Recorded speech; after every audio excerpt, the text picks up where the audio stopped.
অসাধারণ স্বাদের লইট্টা শুটকি ভর্তা বানাবো। ভুনা তো প্রায়ই খাওয়া হয়, কিন্তু ভর্তাটা কম খাওয়া হয়। আজকে আমি ভর্তা বানাবো। আসসালামু আলাইকুম গাইস, কেমন আছেন সবাই? ঈদের মধ্যে মাংস মাছ এত পরিমাণে খাওয়া হয়েছে যে মুখের রুচি নষ্ট হয়ে গেছে। তাই আজকে একটু ব্যতিক্রমধর্মী খাবার নিয়ে আপনাদের সামনে হাজির হয়েছি। লইট্টা শুটকি ভর্তার জন্য প্রথমে মাছগুলোকে ছোট ছোট পিস করে শুকনো খোলায় হালকা ব্রাউন করে ভেজে নেব। এরপরে সেই মাছগুলোকে আরও 5 থেকে 7 মিনিট গরম পানির মধ্যে ভালো করে সিদ্ধ করে আরও 4-5 মিনিট ভিজিয়ে রাখবো। এতে করে মাছগুলো নরম হয়ে যাবে এবং কাটা ছাড়াতেও সুবিধা হবে। এবার আমি আরেকটি কড়াইতে খুদের ভাত বসিয়েছিলাম, সেটা প্রায় হয়ে গিয়েছে।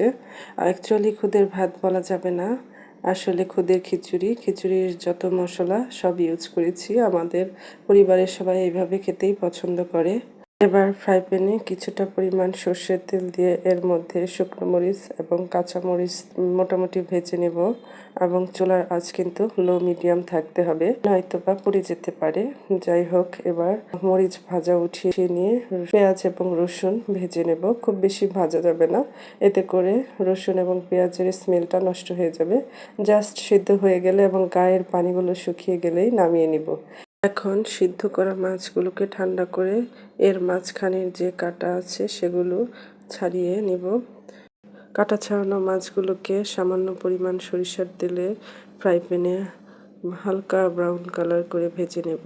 এতে করে মাছের স্মেলটাও দারুণ হবে, খেতেও ভালো লাগবে।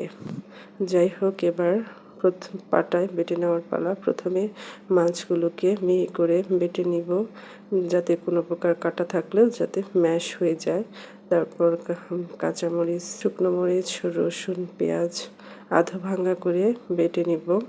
আপনারা আপনাদের ইচ্ছা মতো নিতে পারেন, যে যেমনটা পছন্দ করেন। চাইলে সরিষার তেল আরও কিছু পরিমাণ অ্যাড করতে পারেন। খাবারটা এত টেস্টি হয়েছিল যে বলার বাহিরে।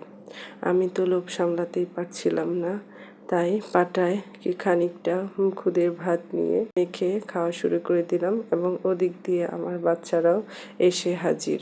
ওদের দেখে আমার ছোটবেলার কথা মনে হয়। আমার মা যখন কোনো বাটাবাটি করতো, পাশে দাঁড়িয়ে থাকতাম। তাই পাটায় মাখা ভাত খাওয়ার জন্য এই তো আমার বাটা রেডি।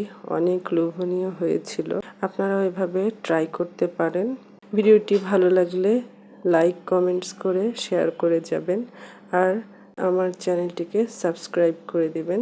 সবার জন্যই অনেক অনেক শুভকামনা রইল। ভালো থাকবেন সবাই। আসসালামু আলাইকুম।